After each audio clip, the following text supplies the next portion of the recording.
Paano po yung dynamic bar sa lock screen? Okay, so ang tinatanong ni sir is itong horizontal bar na to sa ating lock screen. Yan, nag-activate siya, di ba, kahit nakalock. So, siguro yung kay sir, pag nakalock siya, hindi siya nag-a-appear na ganyan, kagaya sa akin. Okay, sige, turo ko sa inyo yan. Ano nga ba yung dynamic bar? So, isa siyang feature na wherein certain features or actions sa phone mo, may mag-a-appear na bar dito sa taas. And then, pwede mo siyang i-control dun sa bar na yon.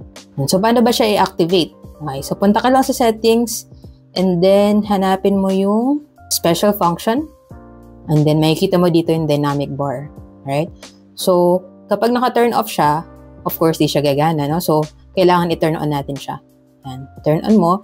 And then dito, pwede ka makapamili ng mga features kung saan mag-a-appear yung dynamic bar. So, sa akin, naka-turn on lahat yan. Face unlock, call, recording, charging animation, media player, etc. etc. Okay, so ikaw, kung ano gusto mong feature, ikaw bahala kung ano gusto mong i-turn on, i-turn off dyan. Pero sa akin, lahat dyan, naka-on. And then, kaya yung sa akin, nag-work siya kahit nakalock yung screen is because nakaset yung face unlock feature ko. Alright? So, kung wala ka pang face unlock na hindi mo pa na-activate yung face unlock mo, i-activate mo muna siya and then turn it on dito sa dynamic bar para kapag naka-lock siya, yan, pansin nyo, ang ginagawa niya is hinahanap niya yung face ko for facial recognition. Kaya siya andyan. Yan, so, yun yung function niya.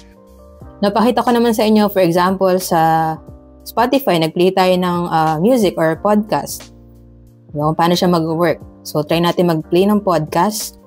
And then, exit tayo sa Spotify. And then, nakikita mo dito, ayan, naka-appear pa rin sa dynamic bar niya yun, nagpa-play na podcast. Then, from here, pwede mo siya i-control. Yun lang, sana nakatulong tong video. And if you have any other questions, let me know in the comments and follow for more tech content.